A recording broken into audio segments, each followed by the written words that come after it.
이 이야기는 한 아파트 늙은 경비원과 진돗개, 그리고 소녀에 관한 감동 스토리입니다. 매일 아침 8시, 백구는 어김없이 경비실 문 앞에 앉아 주민들을 바라보죠. 하지만 어느 날 갑작스러운 사고로 경비 아저씨가 쓰러지고 백구만 남겨집니다. 그런데 이계의 이상한 행동이 숨겨진 진실을 밝혀내게 되는데요. 과연 백구는 무엇을 알고 있었을까요? 지금부터 공개될 충격적이고도 감동적인 진실을 끝까지 지켜봐 주세요. 영상이 마음에 드셨다면 구독과 좋아요 부탁드리며 지금 어디에서 시청하고 계신지 댓글로 남겨주세요.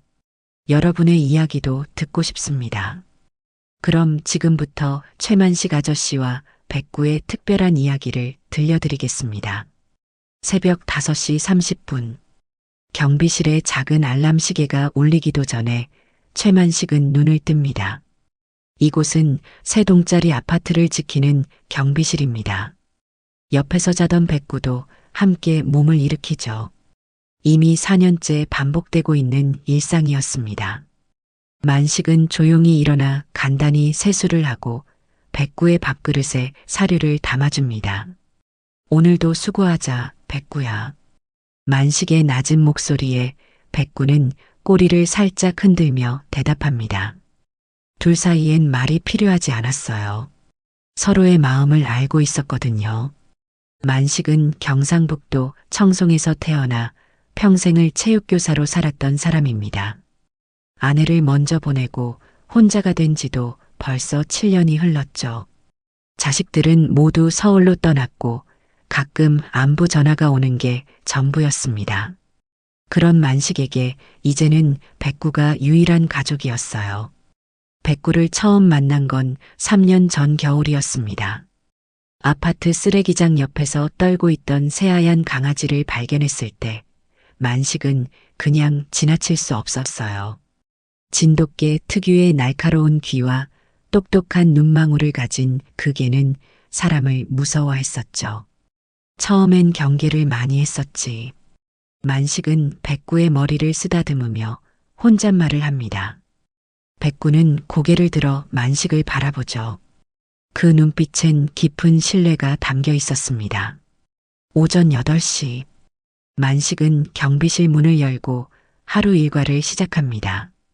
백구도 늘 그랬듯 경비실 입구에 앉아 지나가는 주민들을 조용히 관찰하죠.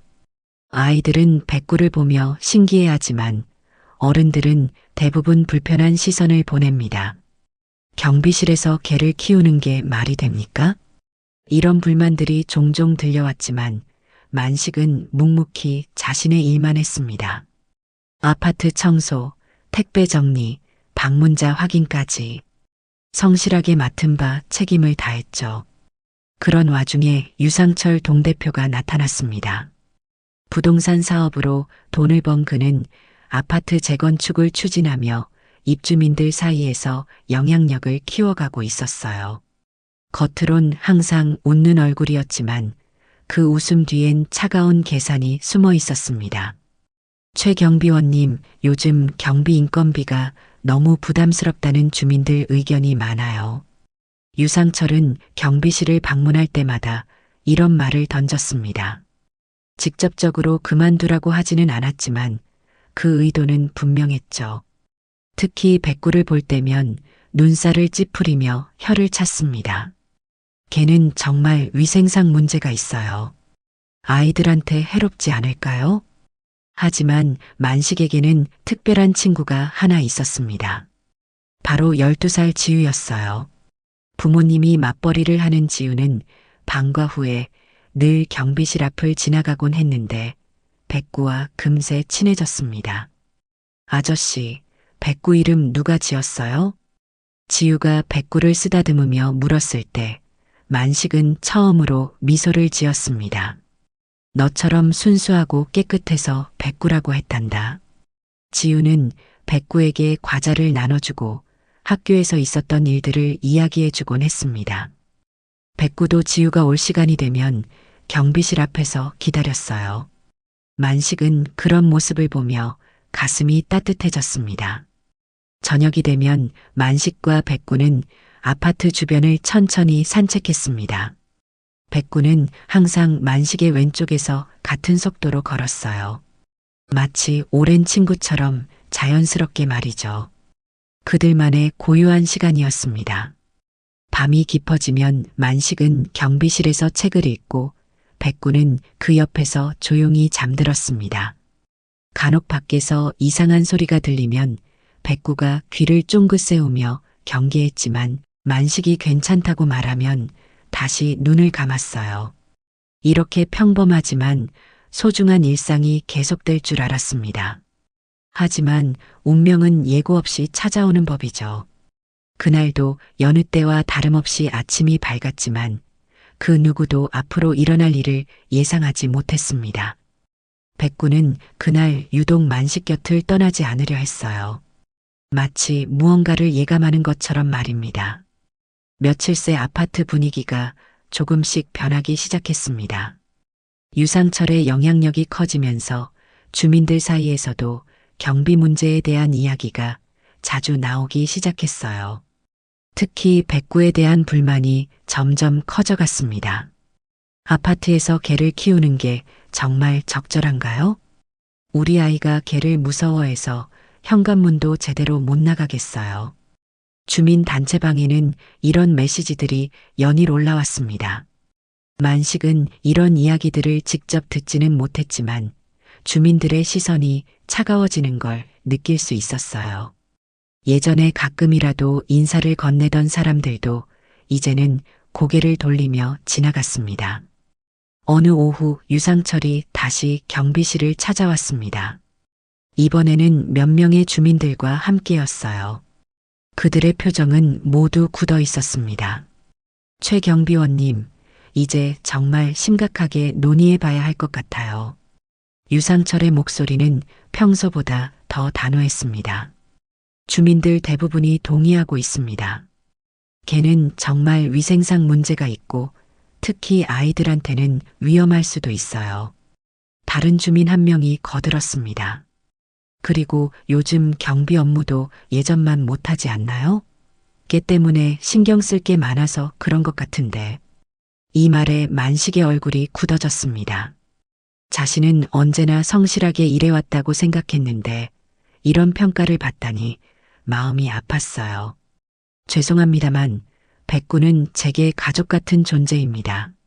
만식이 조용히 말했지만 유상철은 코웃음을 쳤습니다. 가족이요? 여긴 공동주택이에요. 개인적인 감정보다는 전체 주민들의 이익을 생각해 주셔야죠. 그 순간 백구가 낮게 으르렁거렸습니다. 유상철의 적대적인 기운을 느낀 거였어요. 유상철은 뒷걸음질을 치며 얼굴을 찌푸렸습니다. 봐요, 저것 좀 보세요. 지금 사람한테 위협적으로 행동하잖아요. 백구는 원래 낯선 사람을 경계해요. 해를 끼치지는 않습니다. 만식이 백구를 달래며 말했지만 이미 분위기는 돌이킬 수 없이 나빠져 있었습니다. 최 경비원님, 마지막으로 한 번 더 말씀드릴게요. 개를 다른 곳에 보내든지 아니면. 유상철은 말을 끝내지 않았지만 그 의미는 분명했습니다. 주민들은 하나둘 자리를 떠났고 경비실엔 무거운 침묵만 남았어요. 그날 밤 만식은 잠을 이루지 못했습니다. 백구는 평소보다 더 가까이에서 만식을 지켜보고 있었어요. 마치 주인의 마음을 읽고 있는 것 같았습니다. 다음 날부터 상황은 더욱 악화되었습니다. 아파트 게시판에는 반려동물 사육 금지 안내문이 붙었고 주민 단체방에서는 경비 교체에 대한 공론화가 시작되었어요. 만식은 이런 이야기들을 듣고도 아무 말하지 않았지만 그의 어깨는 날로 구부러져 갔습니다. 그런 와중에도 지우만은 변함없이 백구를 찾아왔습니다. 하지만 이제는 부모님이 못하게 한다며 몰래 와서 잠깐씩만 놀고 가야 했어요. 아저씨, 왜 어른들은 백구를 싫어해요? 지우의 순수한 질문에 만식은 대답하기 어려웠습니다. 어떻게 어린아이에게 어른들의 복잡한 이해관계를 설명할 수 있을까요? 어른들은 때로 두려워하는 게 많단다. 백구처럼 다른 존재를 받아들이는 게 쉽지 않을 때가 있어. 지우는 고개를 끄덕이며 백구를 더 꼭 안았습니다. 백구도 지우에게만큼은 항상 온순했어요. 아이의 순수한 마음을 알아보는 것 같았습니다. 며칠 후 결정적인 사건이 일어났습니다. 유상철이 경비실 앞을 지나가다가 백구와 마주쳤는데 백구가 평소보다 더 크게 짖었던 거예요. 유상철은 이를 기회로 삼아 주민들에게 경비원의 계획에 위협받았다며 크게 문제를 만들었습니다. 이제 정말 참을 수 없어요. 저게 때문에 우리가 우리 집에서 편히 살 수 없다니까요.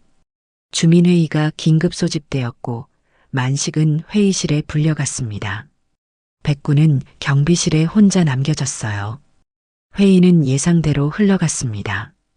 대부분의 주민들이 개를 내보내라는 의견에 동조했고 만식의 해명은 별 소용이 없었어요. 유상철은 마지막에 결정타를 날렸습니다. 최 경비원님도 나이가 많으시고 이제 좀 편히 쉬실 때가 되지 않았나요? 우리 아파트도 곧 재건축될 예정이고요. 그 말에 만식의 얼굴이 하얗게 변했습니다. 결국 경비직에서 물러나라는 뜻이었어요. 회의가 끝나고 경비실로 돌아온 만식의 모습을 본 백구는 꼬리를 내렸습니다. 주인의 슬픔을 온몸으로 느끼고 있었던 거예요. 만식은 백구를 안으며 중얼거렸습니다. 미안하다, 백구야. 너를 지켜주지 못해서. 그날 밤 비가 내리기 시작했습니다. 경비실 창문에 빗방울이 후두둑 떨어지는 소리가 들렸어요. 만식과 백구는 서로를 바라보며 조용히 앉아 있었습니다. 둘 다 앞으로 무슨 일이 일어날지 예감하고 있는 것 같았어요. 바람이 점점 거세져 갔고 아파트 전체가 불안한 기운에 휩싸였습니다. 마치 폭풍 전야의 고요함 같았죠. 그 누구도 다음날 일어날 충격적인 사건을 예상하지 못한 채 밤은 깊어만 갔습니다. 그날은 유독 비가 많이 내렸습니다. 새벽부터 내린 빗줄기가 오후까지 계속되었고 아파트 곳곳에 물웅덩이가 생겼어요. 만식은 평소보다 일찍 일어나 우산을 준비했습니다. 비 오는 날이면 할 일이 더 많아지거든요. 백구는 그날 아침부터 이상했습니다. 평소라면 만식이 움직이는 곳마다 따라다녔는데 그날은 경비실 입구에서 꼼짝하지 않았어요. 계속 밖을 바라보며 낮게 으르렁거렸습니다. 왜 그러니, 백구야? 비가 와서 그래. 만식이 백구의 머리를 쓰다듬어도 백구는 여전히 불안해했습니다. 귀를 쫑긋 세우고 무언가를 경계하는 모습이었어요. 오전 10시경 택배 트럭이 들어와 택배를 내려놓고 갔습니다. 만식은 우산을 쓰고 밖으로 나가 택배를 정리하기 시작했어요. 비에 젖지 않게 하나하나 조심스럽게 옮겼습니다. 그런 만식을 백구는 경비실 안에서 계속 지켜보고 있었죠. 최 경비원. 갑자기 유상철의 목소리가 들렸습니다. 그는 우산도 제대로 쓰지 않은 채 빠른 걸음으로 다가왔어요. 얼굴에는 평소와 다른 격한 감정이 드러나 있었습니다. 어제 주민회의 결정 들으셨죠? 언제까지 미루실 건가요? 만식은 택배를 정리하던 손을 멈췄습니다. 비가 얼굴에 떨어져도 닦지 않았어요. 아직 시간이 필요합니다. 시간이요? 벌써 충분히 기회를 드렸잖아요. 유상철의 목소리가 점점 커졌습니다. 빗소리에 묻힐까봐 더 크게 소리치는 것 같았어요.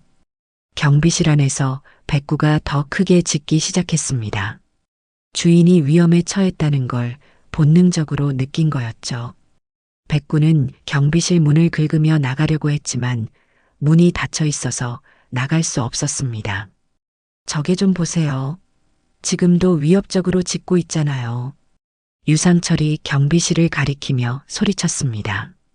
백구는 그냥 걱정돼서 그러는 겁니다. 해롭지 않아요.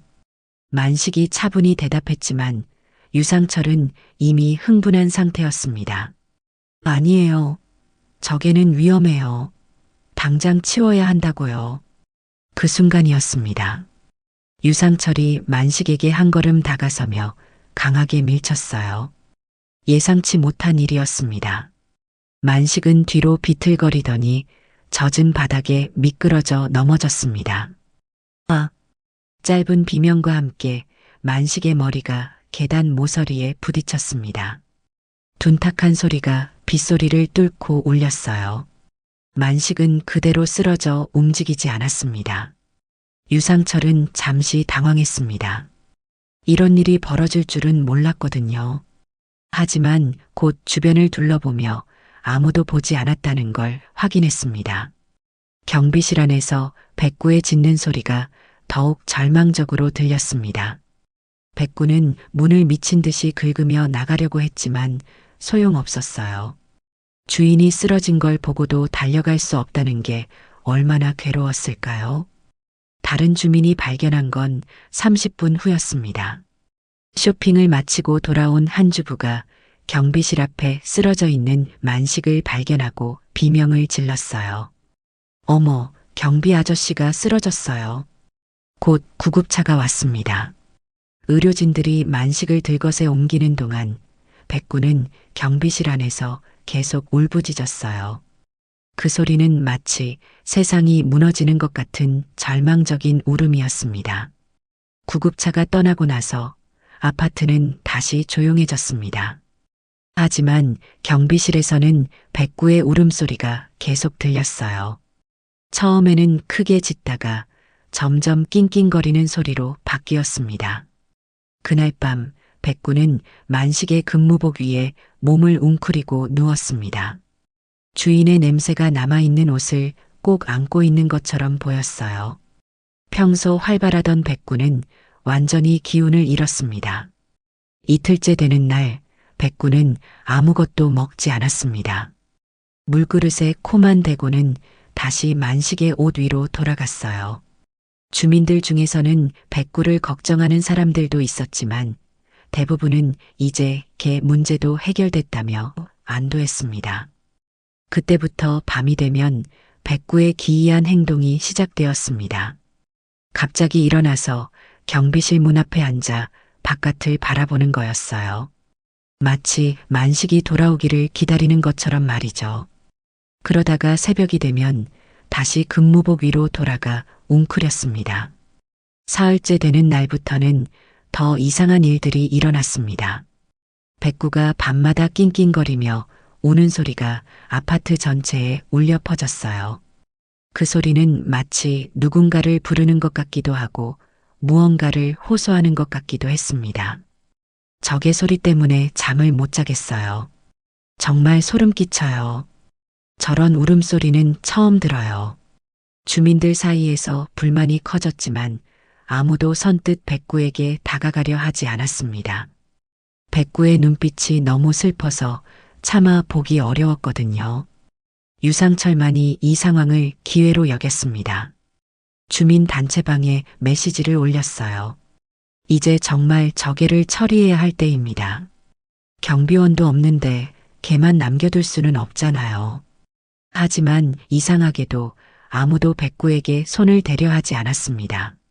마치 백구 주변에 보이지 않는 벽이 쳐진 것 같았어요.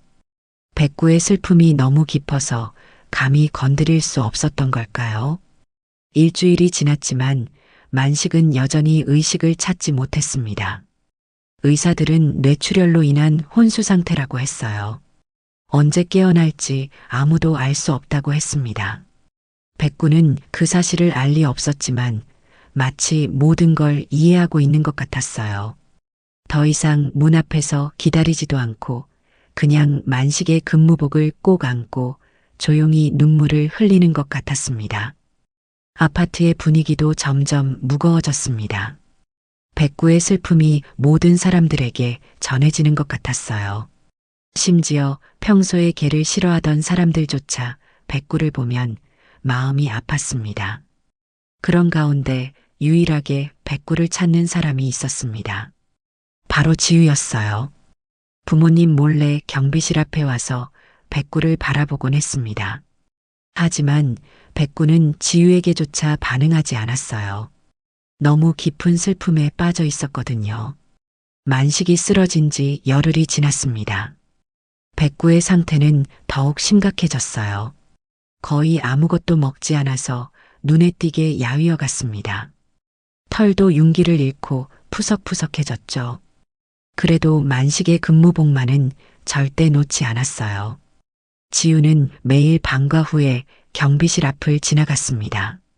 부모님은 백구에게 가까이 가지 말라고 했지만 지우는 걱정이 되어 어쩔 수 없었어요. 백구의 모습이 너무 안쓰러웠거든요. 백구야, 밥은 먹고 있니? 지우가 경비실 문 앞에서 조용히 말을 걸어도 백구는 고개도 들지 않았습니다. 평소라면 지우만 보면 꼬리를 흔들며 반가워했는데 이제는 완전히 다른 개가 된 것 같았어요. 지우는 집에 돌아가서 부모님께 말했습니다. 엄마, 백구가 너무 아파 보여요. 밥도 안 먹는 것 같아요. 지우야, 그 개한테 너무 관심 갖지 마. 어른들이 알아서 할 거야. 하지만 지우의 마음은 편하지 않았습니다. 백구가 점점 말라가는 모습을 보고만 있을 수 없었어요. 그러던 어느 날 지우는 특별한 생각을 했습니다. 아파트에 설치된 CCTV를 보면 백구가 뭘 하고 있는지 알 수 있을 거라는 생각이었어요. 지우의 아빠는 아파트 관리사무소에서 일하고 있어서 가끔 CCTV 화면을 본 적이 있었거든요. 아빠, CCTV로 백구 좀 볼 수 있어요? 왜 갑자기 그런 걸 보고 싶어 하니? 그냥요. 백구가 어떻게 지내는지 궁금해서요. 아빠는 잠시 고민하더니 고개를 끄덕였습니다. 아이의 순수한 호기심을 막을 이유는 없다고 생각했어요. 관리사무소에서 본 CCTV 화면은 충격적이었습니다. 백구는 매일 아침 정확히 8시가 되면 경비실 문 앞에 나와 앉았어요. 그리고 지나가는 주민들을 하나하나 바라보았습니다. 마치 만식이 하던 일을 대신하는 것 같았어요. 더 놀라운 건 백구의 일정한 행동 패턴이었습니다. 오전 10시에는 택배차가 오는 곳으로 가서 앉아 있고 오후 2시에는 쓰레기 수거차가 오는 시간에 맞춰 그쪽으로 갔어요. 저녁 6시에는 아파트 주변을 한 바퀴 돌았습니다. 아빠, 백구가 아저씨 일을 하고 있는 것 같아요. 지우의 말에 아빠도 놀랐습니다. 정말로 백구가 만식의 업무 스케줄을 그대로 따라하고 있었거든요. 가장 신기한 건 백구가 특정 주민들에게만 유독 크게 짖는다는 것이었습니다. 특히 우산을 든 사람들을 보면 더 격하게 반응했어요. 그런데 그 중에서도 유상철이 지나갈 때가 가장 심했습니다. 지우는 이 이상한 현상을 주민 카페에 올렸습니다. 12살 아이가 쓴 글이라 처음에는 별로 관심을 받지 못했어요. 제목 백구가 이상해요. 안녕하세요. 3동 15호에 사는 지우입니다. 백구를 CCTV로 봤는데 너무 이상해요. 매일 아침 8시에 문 앞에 앉아요. 그리고 경비 아저씨가 하던 일을 똑같이 해요. 택배 올 시간에 그 자리에 가서 기다리고 쓰레기차 올 시간에도 그 자리에 가요. 그런데 우산 든 사람들한테만 많이 짖어요. 특히 유상철 아저씨한테 제일 많이 짖어요. 왜 그럴까요? 처음에는 몇 개의 댓글만 달렸습니다. 아이고, 우리 지우가 관찰을 잘했네. 걔도 주인을 그리워하나 보군요. 하지만 시간이 지나면서 더 많은 사람들이 관심을 갖기 시작했습니다. 특히 백구가 유상철에게만 유독 크게 짖는다는 부분이 주목받았어요. 며칠 후 한 주민이 직접 확인해 봤다는 댓글을 달았습니다. 정말로 백구가 매일 같은 시간에 같은 장소에 가네요. 신기해요. 다른 주민도 거들었습니다. 저도 봤는데 백구가 정말 경비 순찰을 하는 것 같더라고요. 점점 더 많은 사람들이 백구의 행동에 주목하기 시작했습니다. 누군가는 백구가 하루 종일 뭘 하는지 시간대별로 정리해서 올렸어요. 오전 8시 경비실 문 앞에서 출근 대기. 오전 10시 택배차 도착 지점에서 대기. 오후 2시 쓰레기 수거 지점에서 대기. 오후 5시 아이들 학교 시간 현관 앞 대기. 저녁 6시 아파트 주변 순찰. 밤 9시 경비실로 복귀. 이 정확한 스케줄을 본 주민들은 모두 놀랐습니다. 이건 정확히 만식이 하던 업무 스케줄과 일치했거든요. 이거 정말 신기하네요. 걔가 어떻게 이런 걸 기억하죠? 백구가 정말 똑똑한 개였구나. 감동이에요. 주인을 위해 대신 일하고 있는 거네요. 댓글들의 분위기가 점점 바뀌기 시작했습니다. 예전에 백구를 싫어하던 사람들도 이제는 관심을 갖고 지켜보기 시작했어요. 특히 백구가 우산 든 사람들에게 짖는다는 부분이 많은 사람들의 궁금증을 자아냈습니다. 왜 우산 든 사람한테만 짖을까요? 혹시 무슨 의미가 있는 건 아닐까요? 누군가는 이런 분석을 내놓았습니다. 경비 아저씨가 쓰러진 날이 비 오는 날이었잖아요. 혹시 그것과 관련이 있는 건 아닐까요? 이 댓글을 본 지우는 깜짝 놀랐습니다. 정말로 그날 비가 왔었거든요. 그리고 백구가 유상철에게 가장 크게 짖는다는 것도 이상했어요. 지우는 다시 글을 올렸습니다. 맞아요. 아저씨가 쓰러진 날 비가 왔어요. 그리고 백구가 유상철 아저씨한테 제일 크게 짖어요. 이상하지 않나요? 이 글을 본 주민들 사이에서 새로운 의혹이 제기되기 시작했습니다. 혹시 백구가 뭔가를 알고 있는 건 아닐까요? 동물의 본능으로 무언가를 감지하고 있는 건 아닐까요? 유상철은 이런 글들을 보며 불편해했습니다. 자꾸 자신에 대한 이야기가 나오는 게 마음에 들지 않았어요. 그냥 걔가 저를 싫어하는 거겠죠. 제가 예전에 그 개를 못마땅해 했으니까요. 하지만 주민들의 의심은 쉽게 가라앉지 않았습니다.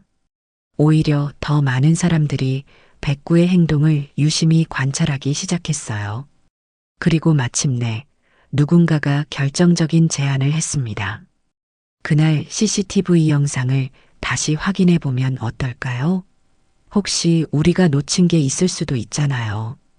이 제안에 많은 주민들이 동의했습니다. 진실을 알고 싶었거든요. 백구가 계속 보내는 신호의 의미를 알고 싶었습니다. 지우의 글이 올라온 후 아파트 분위기가 완전히 바뀌었습니다. 주민들 사이에서 백구에 대한 관심이 폭발적으로 늘어났어요. 예전에는 귀찮아하던 사람들도 이제는 백구의 행동을 유심히 지켜보기 시작했습니다. 특히 한 주민이 올린 관찰 일지가 화제가 되었어요. 백구 행동 분석, 일주일 관찰 결과. 정말 신기합니다. 백구는 시계를 보는 것도 아닌데 정확한 시간에 정확한 장소로 이동해요. 마치 몸에 시계가 내장된 것 같습니다. 그런데 더 놀라운 건 백구가 특정 사람한테만 짖는다는 점이에요. 가장 이상한 건 유상철 동대표님이 지나갈 때입니다. 다른 때와는 완전히 다른 반응을 보여요. 털을 곤두세우고 온몸으로 경계하는 모습이에요. 이 글을 본 다른 주민들도 하나둘 자신이 본 것들을 댓글로 달기 시작했습니다. 저도 봤어요. 백구가 유상철님 보면 정말 다른 반응을 보이더라고요. 우리 아이도 그 얘기하던데 백구가 무서워하는 사람이 따로 있다고. 혹시 개들이 사람의 감정을 알아차리는 건 아닐까요? 점점 더 많은 목격담들이 쏟아져 나왔습니다. 그러자 자연스럽게 한 가지 제안이 나왔어요. 그날 CCTV 영상을 다시 보면 어떨까요? 이 제안을 처음 한 건 사동에 사는 김정호 씨였습니다. 평소 조용한 성격으로 아파트 일에 별로 관심이 없던 분이었는데 백구의 이야기를 듣고 궁금해졌다고 했어요. 저도 개를 키워봐서 아는데 개들은 정말 예민해요. 사람이 못 느끼는 걸 미리 감지하거든요. 혹시 백구가 뭔가를 알고 있는 건 아닐까요? 이 말에 많은 주민들이 공감했습니다. 유상철은 이런 분위기가 불편했지만 반대할 명분도 없었어요. 오히려 적극적으로 찬성하는 척했습니다. 물론이죠. 저도 궁금했어요. 정확히 무슨 일이 있었는지 확인해 봅시다. 하지만 유상철의 목소리에는 미묘한 떨림이 있었어요. 이틀 후 관리사무소에서 주민들이 모였습니다. 그날 CCTV 영상을 함께 보기로 한 거였죠. 지우도 부모님과 함께 참석했어요.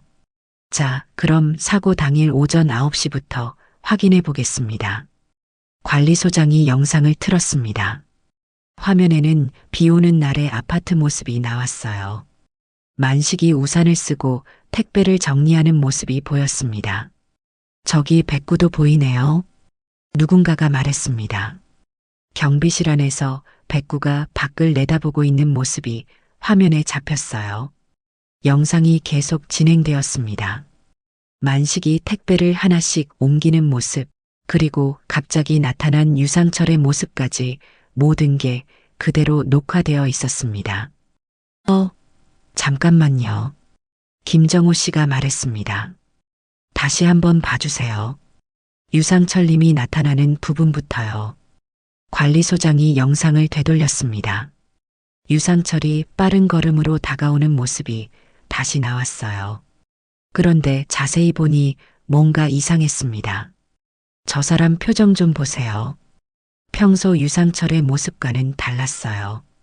얼굴에 격한 감정이 드러나 있었고 걸음걸이도 공격적이었습니다. 그리고 결정적인 순간이 나왔습니다. 여러 사람이 동시에 소리쳤어요. 화면에는 유상철이 만식을 밀치는 모습이 선명하게 잡혀 있었거든요.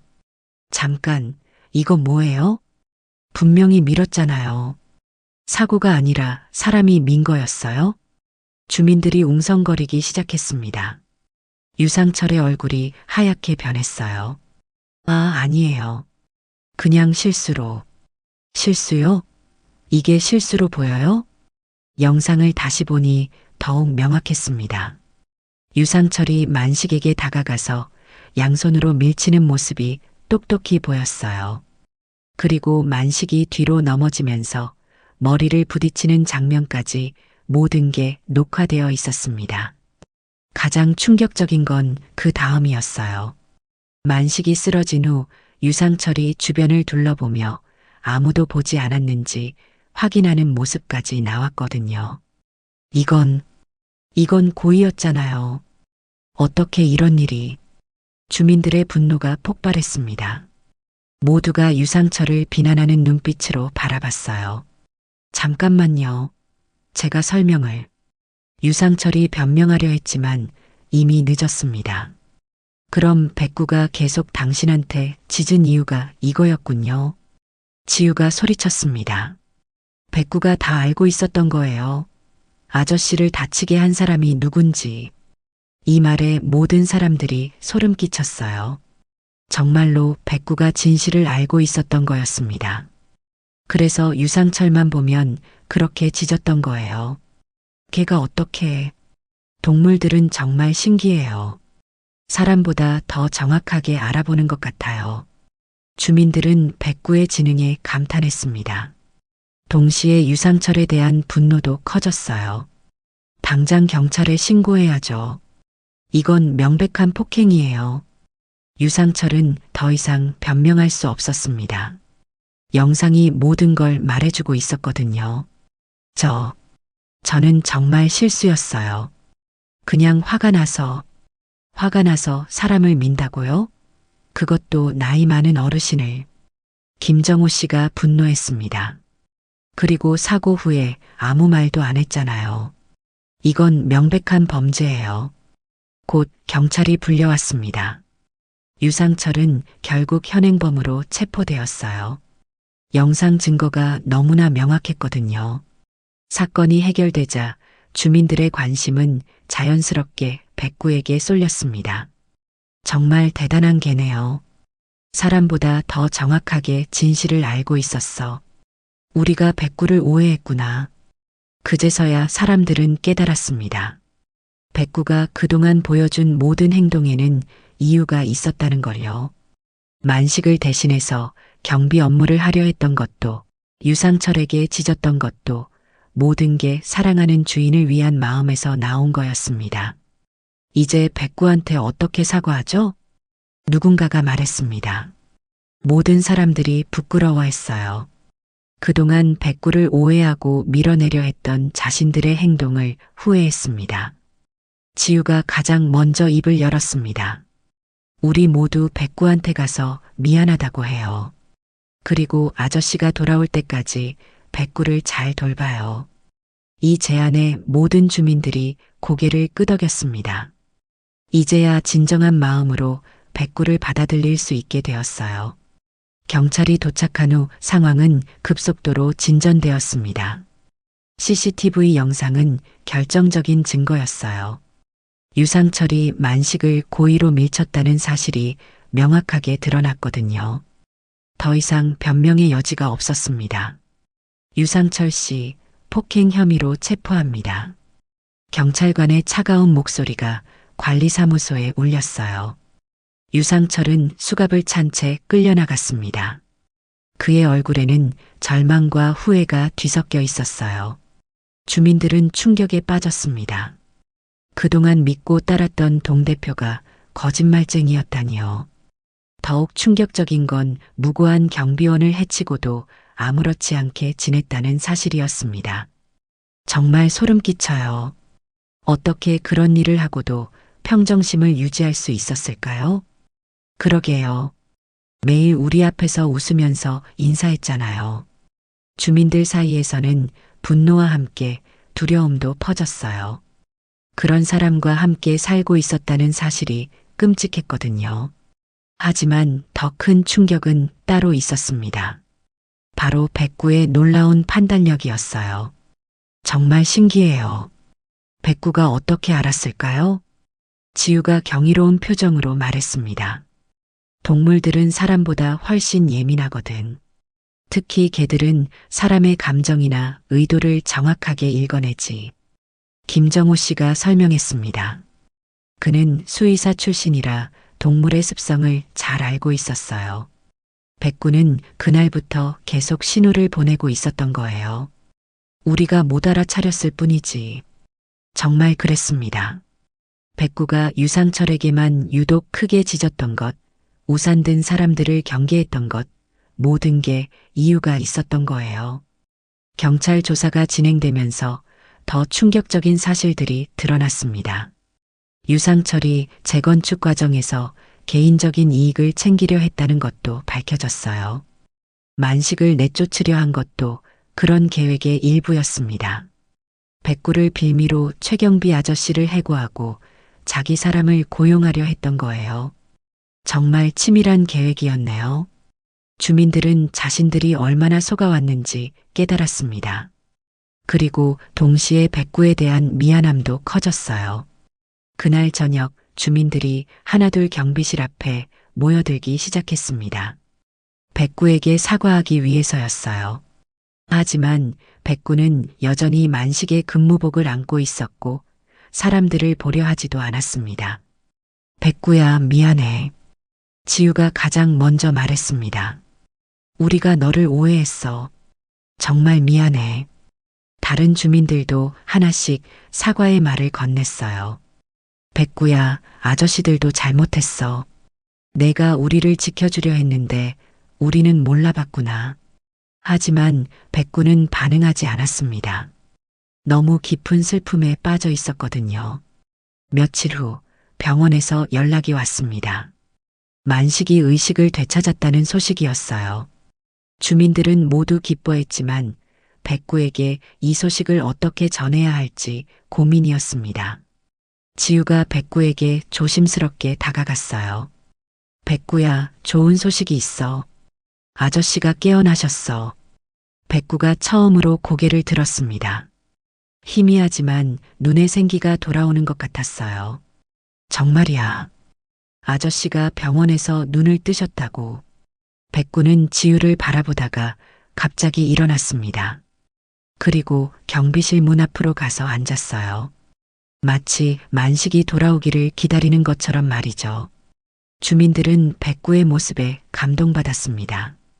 이렇게 깊은 사랑과 충성심을 보여주는 존재를 그동안 외면했다니요.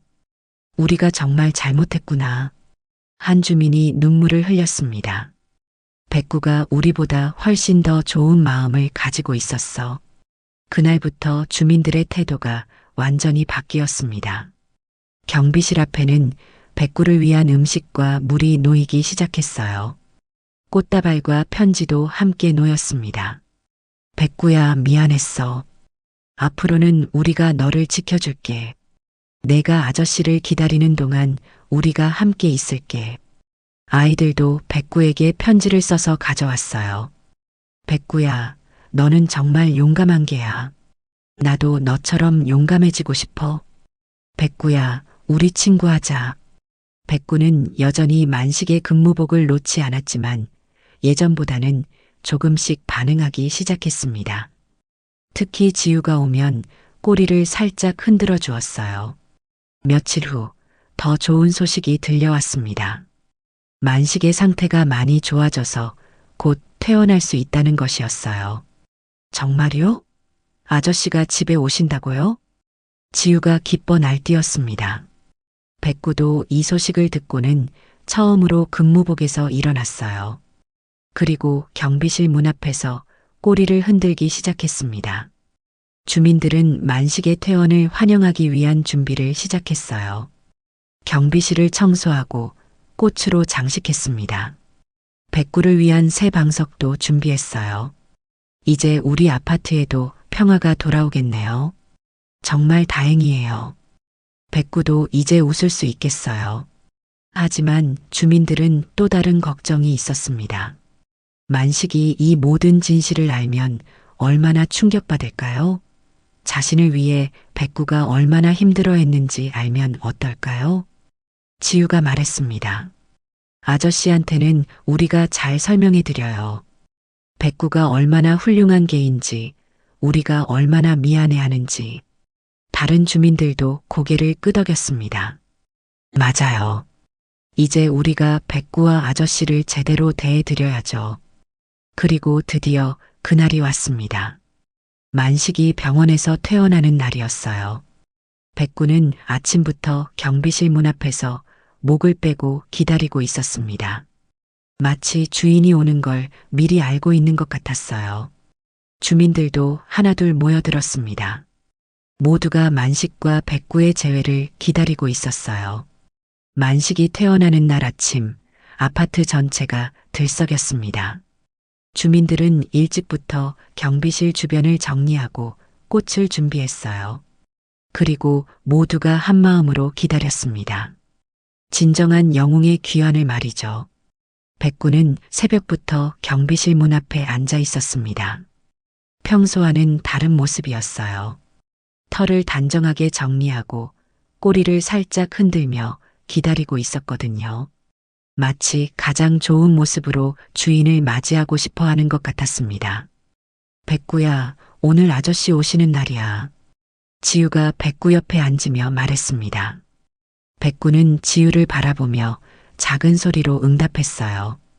예전의 활기찬 모습은 아니었지만 분명히 기대감이 느껴졌습니다. 오전 11시 드디어 택시 한 대가 아파트 입구에 멈췄습니다. 뒷문이 열리고 만식이 천천히 내렸어요. 머리에는 하얀 붕대가 감겨 있었고 걸음걸이도 예전보다 조심스러웠습니다. 백구가 가장 먼저 반응했습니다. 와랄. 목청껏 짖으며 꼬리를 미친 듯이 흔들었어요. 그 소리를 들은 만식이 고개를 들었습니다. 백구야. 만식의 얼굴에 환한 미소가 번졌습니다. 백구는 경비실에서 뛰어나와 만식에게 달려갔어요. 하지만 만식이 다친 몸이라는 걸 아는지 조심스럽게 다가가서 발밑에 앉았습니다. 만식은 무릎을 굽혀 백구를 안았습니다. 백구는 만식의 품에서 작은 소리로 울었어요. 기쁨과 그리움이 뒤섞인 울음이었습니다. 미안했다, 백구야. 아저씨가 너를 혼자 두고 가서.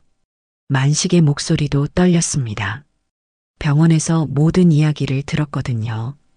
백구가 자신을 기다리며 얼마나 힘들어했는지, 그리고 진실을 밝혀내는데 얼마나 중요한 역할을 했는지 말이에요.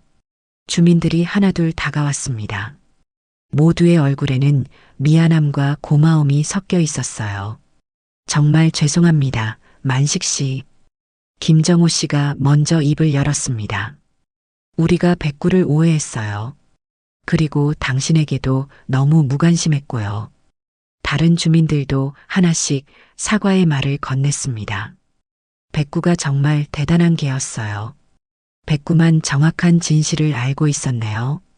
앞으로는 절대 이런 실수하지 않겠어요. 만식은 주민들의 말을 듣고 놀랐습니다. 예전과는 완전히 다른 반응이었거든요. 아니에요. 괜찮습니다. 만식은 언제나처럼 조용히 대답했지만 마음속으로는 감동하고 있었어요. 지우가 만식에게 다가와 말했습니다.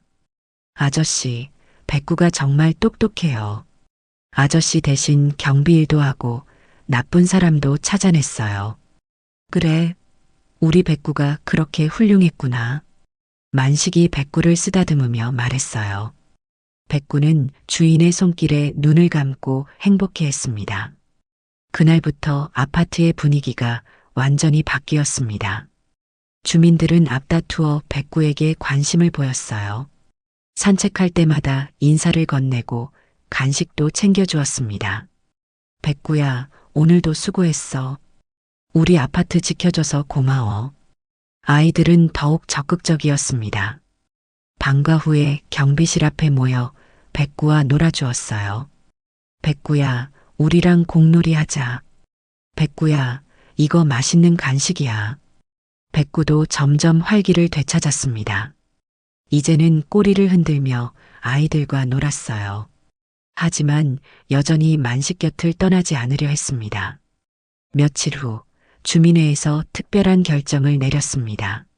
앞으로 우리 아파트에서 백구는 특별한 존재로 인정하겠습니다. 김정호 씨가 공식적으로 발표했어요. 그리고 만식 씨의 경비 업무도 계속 부탁드리고 싶습니다. 물론 몸이 완전히 회복되실 때까지는 무리하지 마세요. 주민들 모두가 박수를 쳤습니다. 만식은 깊이 고개를 숙여 인사했어요. 감사합니다. 백구와 함께 열심히 하겠습니다. 그런데 며칠 후 만식이 놀라운 이야기를 꺼냈습니다. 사실 저는 이제 은퇴를 생각하고 있습니다. 주민들이 깜짝 놀랐어요. 왜요? 우리가 뭔가 잘못했나요? 아니에요. 그게 아니라 만식이 백구를 바라보며 말했습니다. 이번 일을 겪으면서 많은 생각을 했어요. 저도 이제 나이가 있고 해서 아들네로 들어가기로 했습니다. 주민들은 아쉬워했지만 만식의 결정을 존중했어요. 그런데 지우가 갑자기 손을 들었습니다. 아저씨 아들집 들어가시면 백구는 어떻게 해요? 그럼 저희가 백구를 키울까요? 지우의 부모님이 놀란 표정으로 딸을 바라봤어요. 지우야, 갑자기 무슨... 저 정말 백구와 함께 살고 싶어요. 그리고 아저씨도 가끔 보러 오실 수 있잖아요. 지우의 진심 어린 제안에 만식이 고민에 빠졌습니다. 백구를 아들집에 데리고 가기에는 무리가 있는 것도 사실이었거든요. 백구야, 너는 어떻게 생각하니? 만식이 백구에게 물었어요. 백구는 만식과 지우를 번갈아 보더니 지우에게 다가가 꼬리를 흔들었습니다. 백구도 지우를 좋아하네요. 김정호 씨가 말했습니다. 좋은 생각인 것 같아요. 지우네 가족이 백구를 키우시고 만식 씨는 가끔 놀러 오시면 되잖아요. 지우의 부모님도 딸의 간절한 마음을 보고는 동의했어요. 우리도 백구한테 빚진 마음이 있으니까요. 기꺼이 돌봐드리겠습니다. 이렇게 해서 특별한 가족이 탄생했습니다. 지우네가 백구를 입양하고 만식은 가끔 백구를 만나러 오기로 했어요. 며칠 후 아파트 입구에 특별한 조형물이 설치되었습니다. 작은 벤치와 함께 동판이 놓였는데 거기에는 이런 글귀가 새겨져 있었어요. 누군가를 지킨다는 건 말이 아닌 마음으로 하는 일입니다. 그리고 그 아래에는 백구의 이름과 함께 작은 발자국 모양이 새겨져 있었습니다. 주민들은 이 벤치를 백구의 벤치라고 불렀어요. 그리고 지날 때마다 백구를 생각하며 고마움을 표했습니다. 백구는 새로운 가족과 함께 행복한 시간을 보내기 시작했습니다. 지우는 매일 백구와 산책을 하고 만식도 한 달에 한 번씩은 찾아와서 백구와 시간을 보냈어요. 아파트의 평화도 되돌아왔습니다. 더 중요한 건 주민들이 서로를 더 깊이 이해하게 되었다는 것이었어요. 백구가 보여준 진정한 사랑과 충성심이 모든 사람들의 마음을 변화시켰거든요. 오늘 이야기를 들어주셔서 감사합니다. 영상 보시고 느끼신 감정, 댓글로 함께 나눠주세요. 여러분의 한마디가 누군가에겐 큰 위로가 될 수 있습니다. 영상이 마음에 드셨다면 구독과 좋아요로 응원 부탁드립니다. 오늘 들려드릴 이야기는 한 어머니가 아들의 상견례를 준비하며 시작됩니다. 하지만 그 자리에서 벌어질 일은 그 누구도 상상하지 못했던 기적 같은 재회였어요. 50년 동안 헤어져 살았던 오빠와 여동생이 자신들의 자녀, 상견례 자리에서 만나게 되는 놀라운 운명의 이야기입니다. 과연 이들 가족에게는 어떤 일이 일어날까요? 이런 감동적인 이야기가 좋으시다면 구독과 좋아요 꼭 눌러주세요. 여러분의 작은 관심이 더 많은 따뜻한 이야기를 전해드릴 수 있는 힘이 됩니다. 그럼 지금부터 정희 씨의 이야기를 시작해 보겠습니다. 새벽 5시 정희의 하루는 부엌에서 시작됩니다. 오늘은 31살 아들 서준이의 상견례가 있는 날이었거든요. 정희는 찬바람이 스며드는 부엌에서 앞치마를 두르고 정성스럽게 음식 준비에 나섰습니다. 손끝에서 피어나는 김이 창문을 하얗게 적시는 이른 새벽, 정희의 마음은 설렘과 걱정이 뒤섞여 있었어요.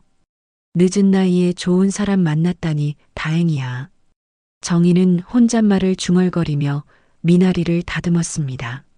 서준이는 31살이라는 나이가 늦다며 항상 걱정했지만 정희는 오히려 그래서 더 신중하게 좋은 사람을 만날 수 있었다고 생각했어요. 미나라는 예쁜 이름의 그 여자아이는 서준이 말로는 정말 착하고 예쁘다고 했거든요. 정희는 30년 넘게 요리를 해온 손맛으로 나물 하나하나를 정성스럽게 무쳤습니다. 콩나물 무침에는 참기름을 넉넉히 넣고 시금치나물에는 마늘을 조금 더 다져 넣었어요.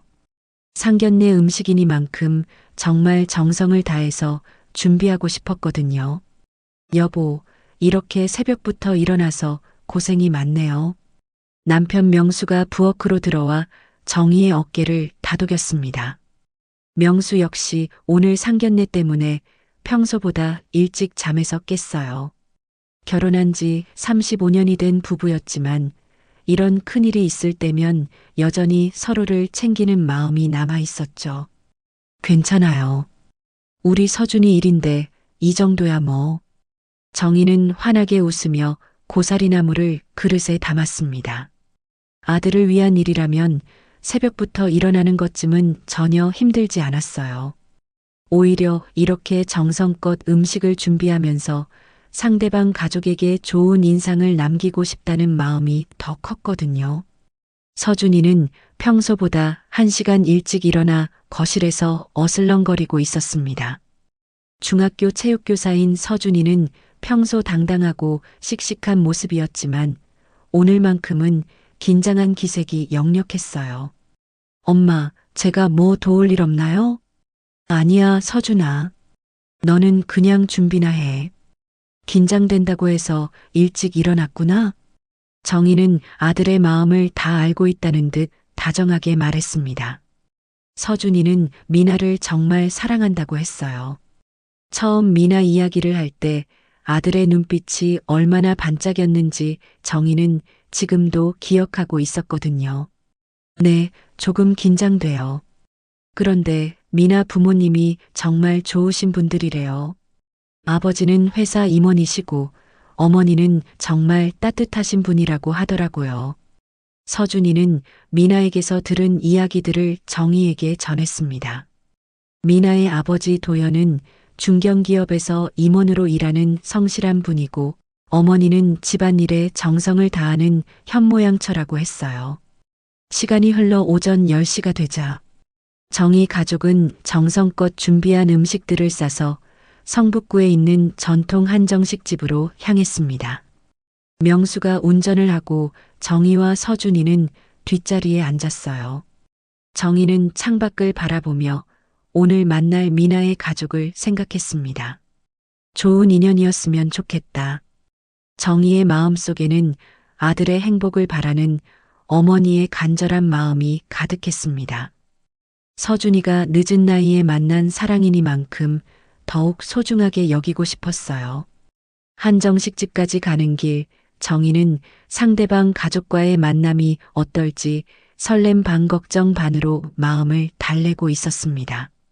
성북구에 자리한 향원이라는 한정식 집은 오래된 한옥을 개조한 곳이었습니다. 정희 가족이 도착했을 때는 정오 조금 전이었어요. 정희는 차에서 내리자마자 한옥의 처마와 마당에 깔린 자갈들을 보며 마음이 차분해지는 것을 느꼈습니다. 여기 분위기가 참 좋네요, 엄마. 서준이가 주변을 둘러보며 말했어요. 미나가 직접 골라준 이곳은 정말 품격 있고 조용한 분위기였거든요. 상견례를 하기에는 더없이 좋은 장소였습니다. 그러게, 미나라는 아이가 참 세심하구나. 정희는 며느리감의 센스에 대해 벌써부터 좋은 인상을 받고 있었어요. 서준이는 시계를 자꾸 확인하며 문 쪽을 바라봤습니다. 약속 시간은 12시였는데 이제 거의 다 되어가고 있었어요.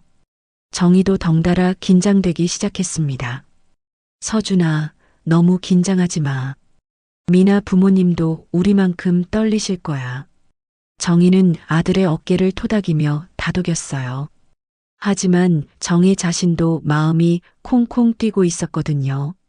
아들의 인생에서 이렇게 중요한 순간이 또 언제 있을까 싶었습니다. 12시 정각 한정식집 문이 열리며 누군가 들어오는 소리가 들렸어요. 서준이가 벌떡 일어서며 문 쪽을 바라봤습니다. 안녕하세요. 밝고 상냥한 목소리가 들려왔어요. 미나였습니다. 정희는 처음 보는 예비 며느리의 모습에 마음이 따뜻해졌어요.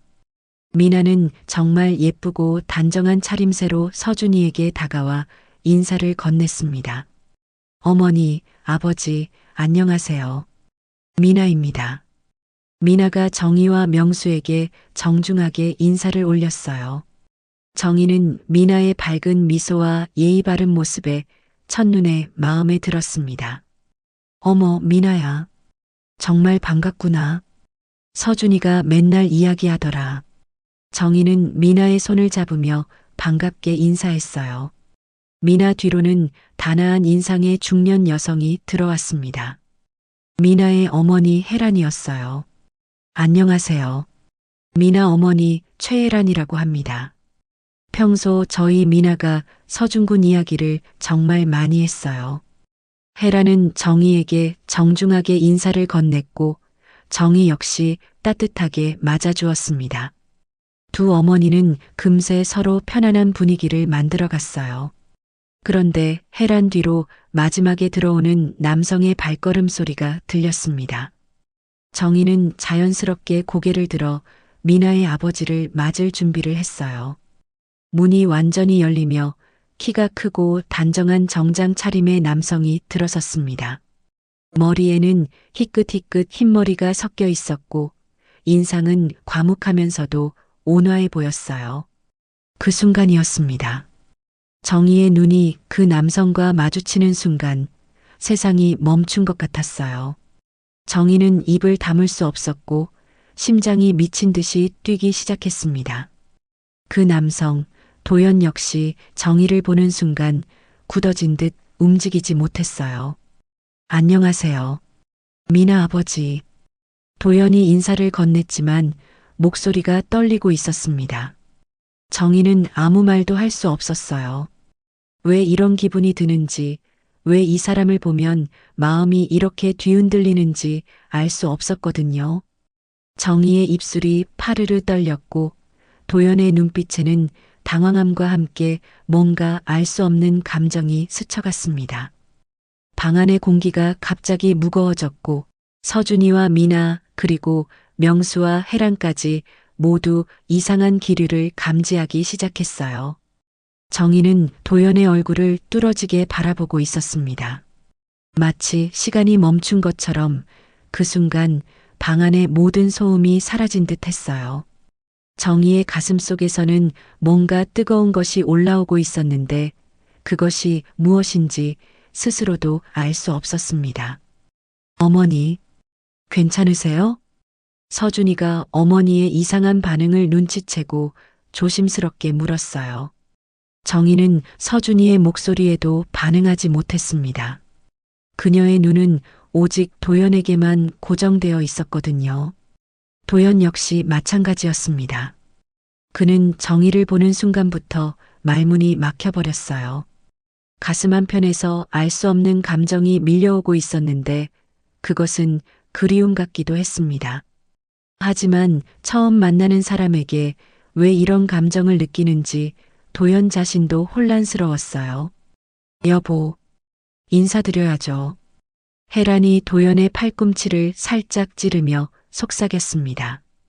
그제야 도연이 정신을 차리고 어색하게 고개를 끄덕였어요.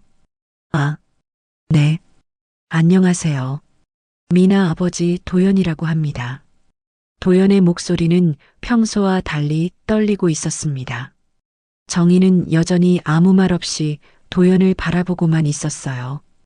그녀의 눈에는 눈물이 맺히기 시작했습니다. 여보, 왜 그래요? 어디 아파요? 명수가 아내의 어깨를 흔들며 걱정스럽게 물었어요. 정희는 겨우 정신을 차리고 고개를 저었습니다. 아니에요. 괜찮아요. 죄송합니다. 정희가 떨리는 목소리로 대답했지만 여전히 시선은 도연에게서 떠나지 않았어요. 도연도 마찬가지로 정희를 계속 바라보고 있었습니다. 두 사람 사이에는 뭔가 설명할 수 없는 기류가 흐르고 있었거든요. 방 안의 분위기는 점점 이상해졌습니다. 서준이와 미나는 서로를 바라보며 당황한 표정을 지었어요. 즐거워야 할 상견례 자리가 갑자기 무거운 침묵에 휩싸인 것입니다. 그럼 자리에 앉으실까요? 혜란이 어색한 분위기를 깨려고 먼저 말을 꺼냈어요. 모두들 조심스럽게 자리에 앉기 시작했는데 정희와 도연은 여전히 서로를 의식하고 있었습니다. 정희는 자리에 앉으면서도 자꾸 도연의 모습을 훔쳐봤어요. 그의 손, 그의 눈매, 그의 말투, 모든 것이 왜 이렇게 익숙하게 느껴지는지 알 수 없었습니다. 마치 오래전부터 알고 있던 사람 같은 느낌이었거든요. 도연 역시 정희를 보면서 가슴이 두근거렸어요.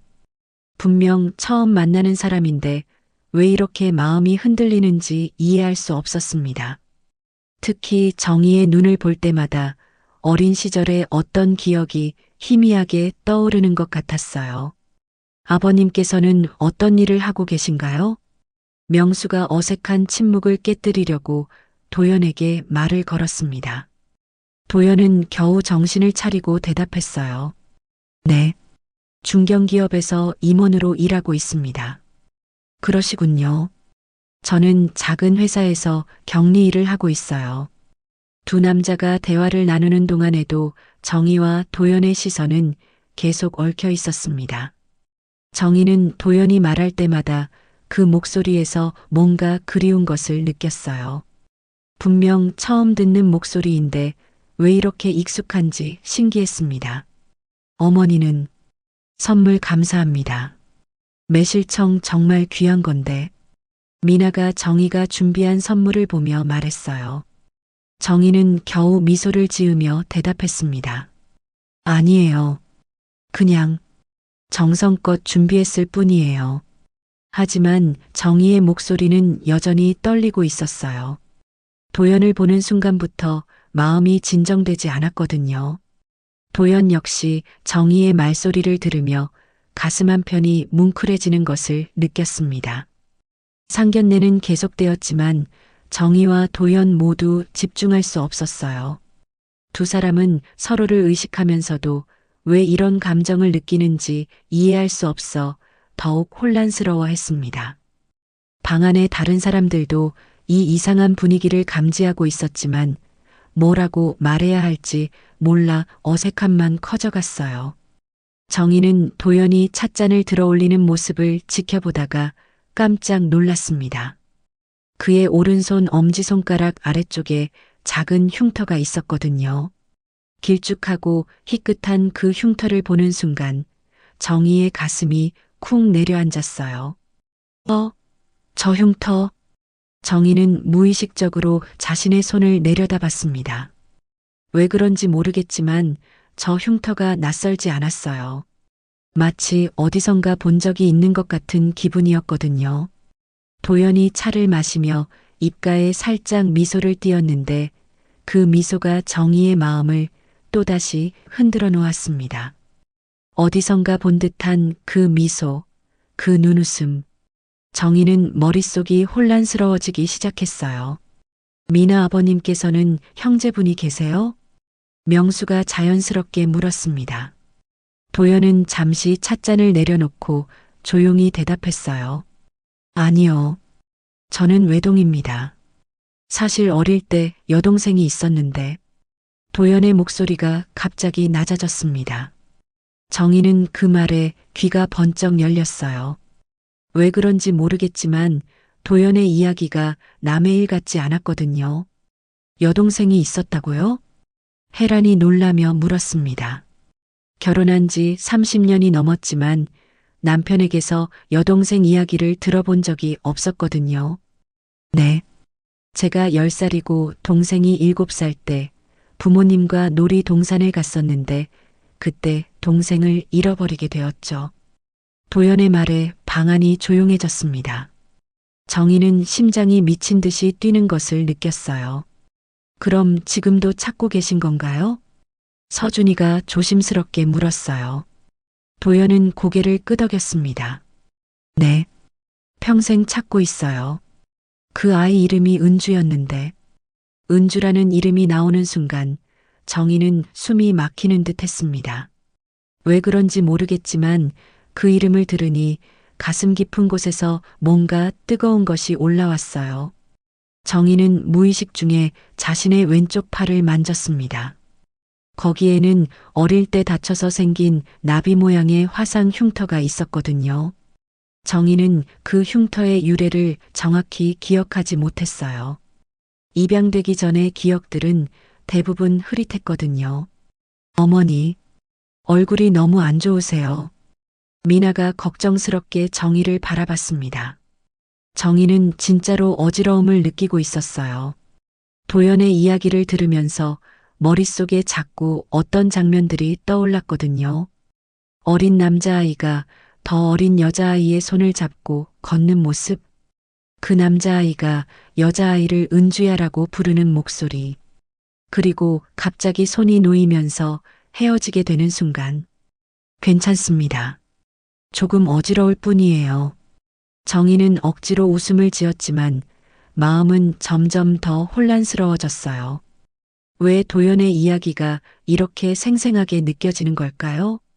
왜 그의 목소리, 그의 미소, 그의 손 흉터가 이렇게 익숙한 걸까요? 도연 역시 정희를 바라보며 이상한 감정에 휩싸여 있었습니다. 처음 만난 사람인데 왜 이렇게 정겨운 느낌이 드는지 알 수 없었어요. 특히 정희가 무의식 중에 팔을 만지는 모습을 보니 어린 시절 여동생 은주가 그런 버릇이 있었던 것이 떠올랐습니다. 설마 그럴 리는 없겠지. 도연은 고개를 저었어요. 50년 넘게 찾아온 여동생이 이렇게 갑자기 나타날 리는 없다고 생각했거든요. 하지만 마음 한편으로는 정희를 보면 볼수록 어린 은주의 모습이 겹쳐 보이는 것도 사실이었습니다. 정희는 찻잔을 들어 올리다가 손이 떨리는 것을 느꼈어요. 도연의 이야기가 계속 머릿속에서 맴돌았습니다. 은주라는 이름, 그리고 길을 잃어 헤어졌다는 이야기. 모든 것이 뭔가 자신과 관련이 있는 것 같은 느낌이었거든요. 상견례는 계속되었지만 정희와 도연 모두 집중할 수 없었습니다. 두 사람 사이에는 말로 설명할 수 없는 이상한 기류가 흐르고 있었고 그것이 점점 더 강해지고 있었어요. 정희는 더 이상 참을 수 없었습니다. 가슴속에서 몰아치는 이상한 감정과 자꾸만 떠오르는 어린 시절의 흐릿한 기억들이 그녀를 괴롭혔어요. 정희는 떨리는 목소리로 조심스럽게 입을 열었습니다. 혹시 실례가 안 된다면 여쭤봐도 될까요? 아까 말씀하신 여동생분 이야기를. 도연은 정희의 말에 고개를 들었어요. 정희의 눈빛에는 뭔가 간절한 것이 담겨 있었습니다. 네, 괜찮습니다. 어디서, 어떻게 헤어지게 되신 건가요? 정희의 질문에 도연은 잠시 생각에 잠겼습니다. 50년도 넘은 일이지만 그날의 기억은 여전히 생생했거든요. 그때가 1975년이었어요. 저희 집이 정말 가난했거든요. 부모님이 일을 찾아 서울로 올라오시면서 저희 남매를 데리고 오셨는데 도연의 목소리가 조금씩 낮아졌습니다. 정희는 숨을 죽이고 그의 이야기에 귀를 기울였어요. 정말 열심히 돈을 버셔서 그날 처음으로 가족끼리 놀이동산을 갔었어요. 그런데 사람이 너무 많아서 그만 제가 잡고 있던 동생 손을 놓치고 말았어요. 저는 손을 놓친 것조차 모르고 한참을 부모님을 따라 걸었는데 동생이 없는 겁니다. 도연은 말을 잇지 못했습니다. 50년이 지났지만 여전히 그날의 자책감과 슬픔이 고스란히 남아 있었거든요. 그때 은주가 입고 있던 옷이 분홍색 원피스였어요. 왼쪽 팔에는 나비 모양 화상 흉터가 있었고 정희의 얼굴이 창백해졌습니다. 무의식 중에 자신의 왼쪽 팔을 꽉 움켜쥐었어요. 그 자리에 있는 나비 모양 흉터가 갑자기 뜨겁게 달아오르는 것 같았습니다. 나비 모양 흉터요? 정희의 목소리는 떨리고 있었어요. 도연은 고개를 끄덕였습니다. 네. 은주가 3살 때 끓는 물에 데어서 생긴 흉터였어요. 정확히 나비 모양이었거든요. 제가 그때 은주를 잘 돌봐주지 못해서. 아버님, 그 은주라는 분의 특징을 더 말씀해 주실 수 있나요? 서준이가 어머니의 이상한 반응을 눈치채고 조심스럽게 물었어요. 정희는 자신도 모르게 눈물이 차올랐습니다. 은주는 정말 착한 아이였어요. 울음도 잘 안 울고 저를 도연 오빠라고 부르면서 항상 제 뒤를 따라다녔죠. 그리고 무서울 때마다 왼쪽 팔 흉터 부분을 만지는 버릇이 있었어요. 정희는 자신이 지금 바로 그 행동을 하고 있다는 것을 깨달았습니다. 어린 시절부터 불안하거나 무서울 때마다 무의식 중에 왼쪽 팔을 만지는 버릇이 있었거든요. 그리고 은주는 감자를 정말 좋아했어요. 특히 구운 감자를요. 어머니가 가끔 감자를 구워주시면 주면 그렇게 좋아했는데 정희의 눈에서 눈물이 흘러내렸습니다.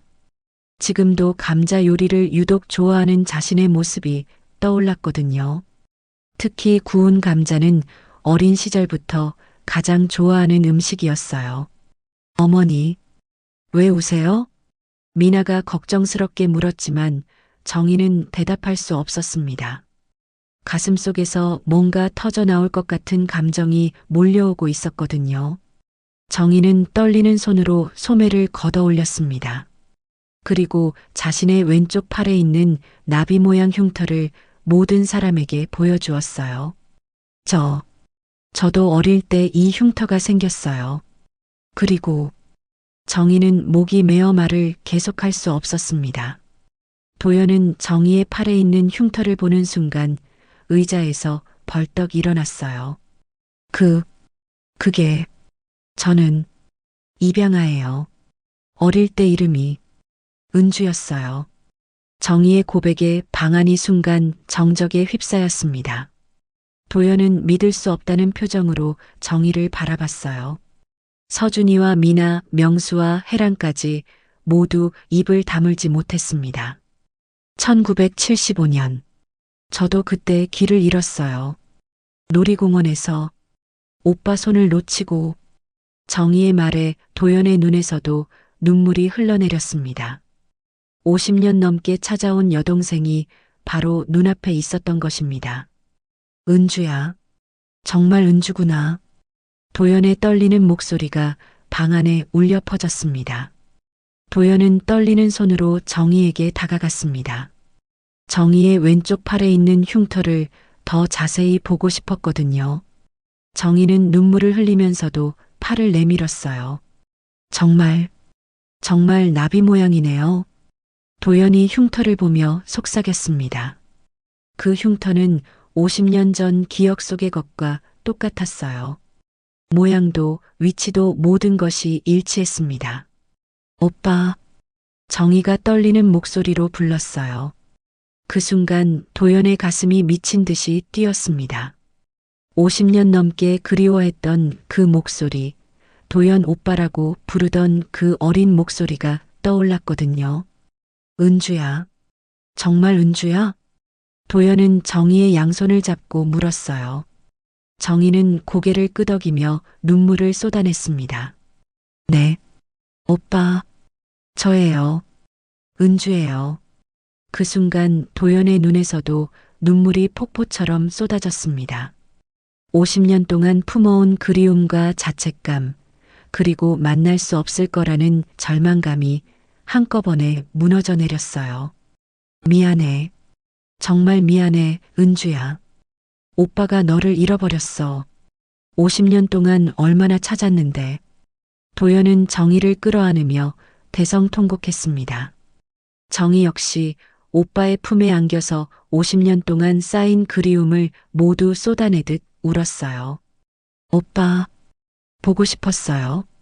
정말 보고 싶었어요. 정희의 말에 도연은 더욱 세게 여동생을 안았습니다. 어린 시절 잃어버린 그 작은 은주가 이렇게 훌륭한 어른으로 자란 모습을 보니 가슴이 터질 것 같았어요. 우리 은주가 이렇게 예쁘게 자랐구나. 이렇게 훌륭하게. 도연은 정희의 얼굴을 쓰다듬으며 말했어요. 정희는 오빠의 품에서 어린아이가 된 것처럼 울었습니다. 50년 동안 혼자 견뎌온 외로움이 한꺼번에 무너져 내렸거든요. 방 안의 다른 사람들은 이 감동적인 재회를 보며 모두 눈물을 흘렸습니다. 명수는 아내가 이런 과거를 가지고 있었다는 것에 놀랐지만 동시에 정희의 마음을 이해할 수 있었어요. 혜라는 남편에게 이런 여동생이 있었다는 사실에 충격을 받았지만 50년 만의 재회라는 기적 앞에서는 감동이 더 컸습니다. 정말 기적이에요. 혜란이 눈물을 닦으며 말했어요. 서준이는 갑자기 어머니에게 오빠가 생긴 것 같은 신기한 기분이었습니다. 엄마가 이런 과거가 있으셨구나. 서준이는 어머니를 새롭게 바라보게 되었어요. 평생 입양아라는 사실을 마음 아파하며 살아온 어머니가 이렇게 혈육을 찾게 된 것이 정말 다행스러웠거든요. 하지만 미나는 점점 다른 생각이 들기 시작했습니다. 서준이의 어머니와 자신의 아버지가 남매라면 자신과 서준이는 사촌이 되는 거잖아요. 그럼 서준 오빠와 저는. 미나의 말에 모든 사람이 정신을 차렸습니다. 감동적인 재회의 기쁨도 잠시 현실적인 문제가 눈앞에 닥친 것이었어요. 정희와 도연은 서로를 아는 채로 미나를 바라봤습니다. 그제야 두 사람도 상황을 깨달았어요. 50년 만에 만난 기쁨이 오히려 아이들의 사랑을 가로막는 장벽이 될 수도 있다는 사실을 말이죠. 아이고, 이를 어쩌지? 정희가 한숨을 쉬며 말했어요. 오빠를 만난 기쁨과 동시에 아들의 앞날을 걱정하는 어머니의 마음이 복잡하게 얽혀 있었습니다. 서준이와 미나는 서로를 바라보며 당황한 표정을 지었어요. 사랑하는 사람과 혈연 관계라는 사실을 받아들이기가 쉽지 않았거든요. 사촌, 사촌이라니. 서준이가 중얼거렸습니다. 그동안 가져온 미나에 대한 사랑이 흔들리는 것은 아니었지만 법적으로나 사회적으로 결혼이 어려워질 수도 있다는 현실이 답답했어요. 하지만 정희와 도연은 여전히 서로를 놓지 않고 있었습니다. 50년 만에 재회가 주는 감동이 너무나 컸기 때문이에요. 이 순간만큼은 다른 모든 것을 잊고 싶었거든요. 한정식 집 방 안은 한동안 조용했습니다. 50년 만에 기적 같은 재회의 감동과 동시에 서준이와 미나의 관계에 대한 복잡한 심정이 모든 이의 마음을 무겁게 했어요. 정희는 도연의 손을 꽉 잡고 있으면서도 아들 서준이를 바라봤습니다. 아들의 얼굴에는 당황함과 슬픔이 동시에 배어 있었어요. 어머니로서 정희의 마음은 찢어질 것 같았습니다. 서준아. 정희가 조심스럽게 아들을 불렀어요. 서준이는 고개를 들어 어머니를 바라봤습니다. 엄마, 괜찮아요. 오빠를 찾으신 게 정말 다행이에요. 서준이는 억지로 웃으며 말했지만 그의 목소리에는 깊은 아쉬움이 담겨 있었어요. 미나 역시 눈물을 글썽이며 서준이의 손을 잡았습니다. 서준 오빠, 미안해요. 제가 다른 사람이었으면. 미나야, 그런 말 하지 마. 이건 누구 잘못도 아니야. 서준이가 미나의 손을 꽉 잡으며 말했어요. 두 사람의 사랑이 변한 것은 아니었지만 현실적인 벽이 너무나 높게 느껴졌습니다. 도연은 딸 미나의 마음을 누구보다 잘 알고 있었어요. 미나가 서준이를 얼마나 사랑하는지, 결혼을 얼마나 간절히 원하는지 모두 알고 있었거든요. 미나야, 아빠가 미안하다. 도연이 딸에게 말했어요. 50년 동안 찾던 여동생을 만난 기쁨도 잠시 딸의 행복을 맡게 된 현실이 괴로웠습니다. 아빠는 잘못이 없어요. 그리고 고모를 찾으신 건 정말 기적이에요. 미나는 정희를 고모라고 불렀어요. 이제 정말로 가족이 된 것이었죠. 하지만 그 가족이라는 관계가 오히려 사랑하는 사람과의 결혼을 가로막는 벽이 되었습니다. 명수는 아내와 처남의 재회를 지켜보며 복잡한 심정이었어요. 정희가 혈육을 찾은 것은 정말 기쁜 일이었지만 아들의 결혼 문제는 또 다른 고민이었거든요. 법적으로는 어떻게 될까요? 명수가 조심스럽게 물었어요. 혜란이 한숨을 쉬며 대답했습니다. 사촌 간의 결혼은 법적으로 금지되어 있어요. 민법상 혼인 금지 대상이거든요. 혜란의 말에 모든 사람이 더욱 침울해졌습니다. 감정적으로는 서로 사랑하지만 법적으로는 결혼할 수 없는 상황이었어요. 그럼 우리는 결혼할 수 없는 건가요? 미나가 떨리는 목소리로 물었습니다.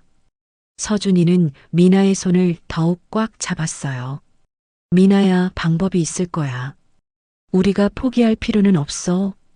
하지만 서준이의 목소리에도 확신은 없었습니다. 법이라는 거대한 벽 앞에서 개인의 사랑이 무력하게 느껴졌거든요. 정희는 오빠의 손을 잡고 있으면서도 마음이 무거웠어요. 50년 만에 만난 기쁨이 오히려 아들의 행복을 빼앗게 될 수도 있다는 생각에 가슴이 아팠습니다.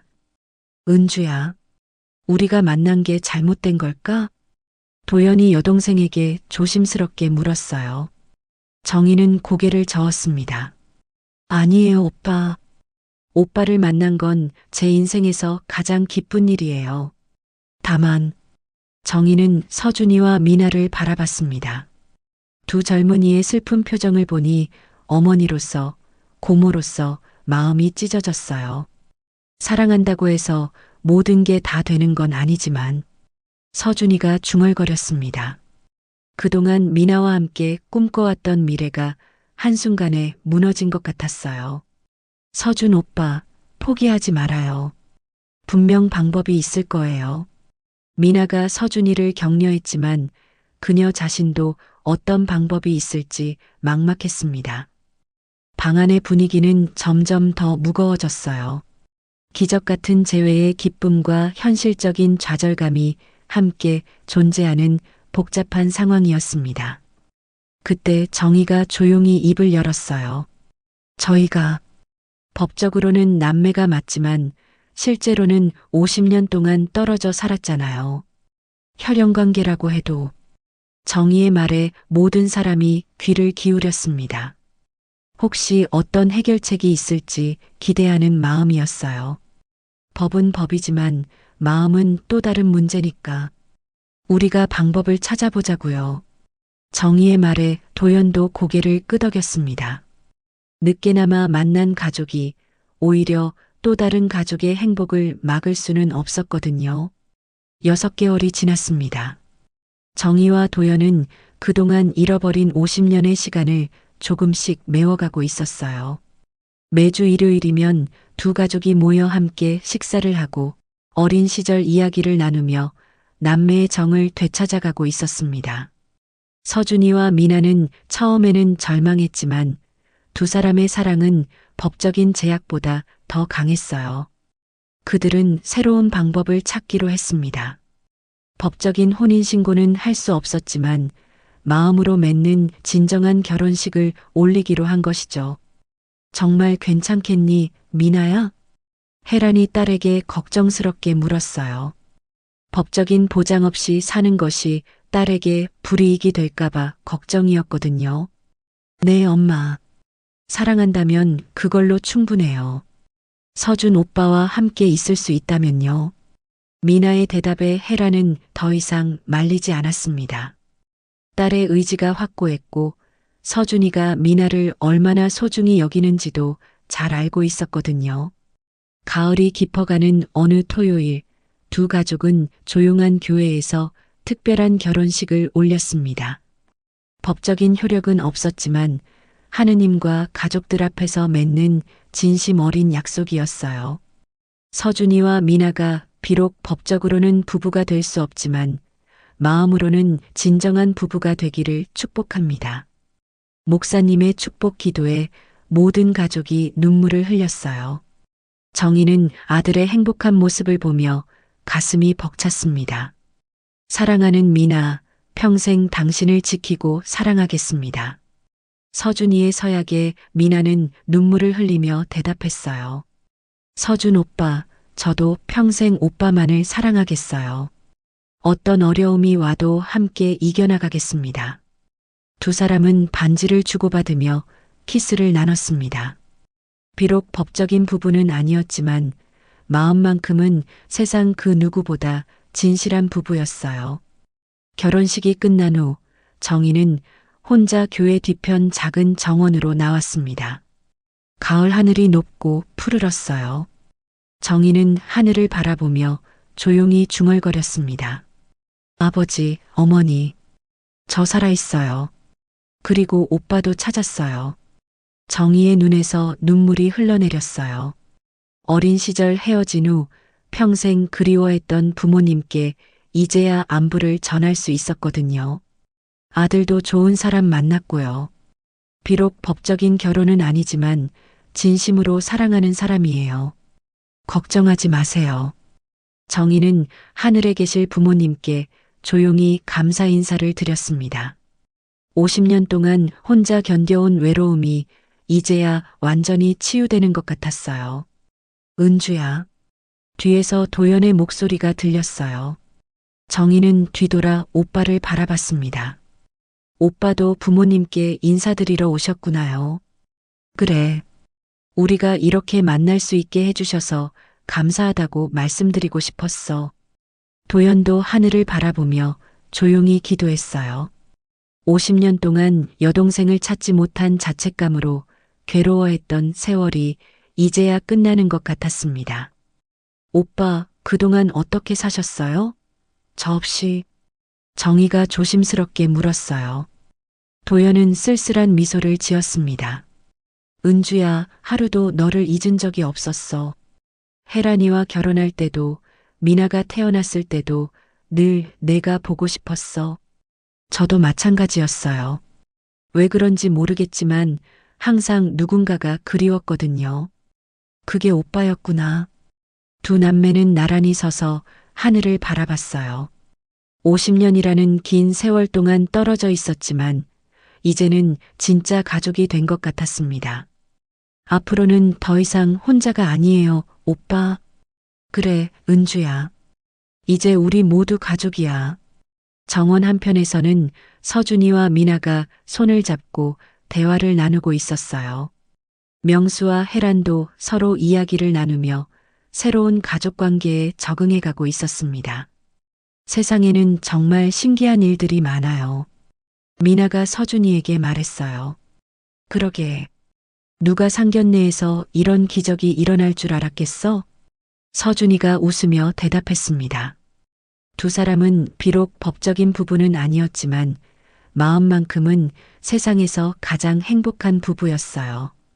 해가 지면서 가을 노을이 온 하늘을 물들였습니다. 정희는 도연의 팔짱을 끼며 말했어요. 오빠 앞으로 오래오래 함께해요. 그럼 은주야. 이제는 절대 놓지 않을 거야. 두 남매는 50년 만에 재회가 가져다 준 기적에 감사하며 새로운 가족의 시작을 함께 맞이했습니다. 사랑과 인연은 때로는 놀라운 방식으로 사람들을 이어주는 것 같았어요. 그렇게 한 가족의 이야기는 아름답게 마무리되었습니다. 때로는 이별이 새로운 만남을 가져다 주고 상처가 더 큰 사랑으로 치유되기도 하는 것이죠. 정희와 도연의 50년 만의 재회, 그리고 서준이와 미나의 변함없는 사랑이 증명해 보여준 것처럼 말이에요. 오늘 이야기를 끝까지 들어주셔서 감사합니다. 영상 보시고 느끼신 감정, 댓글로 함께 나눠주세요.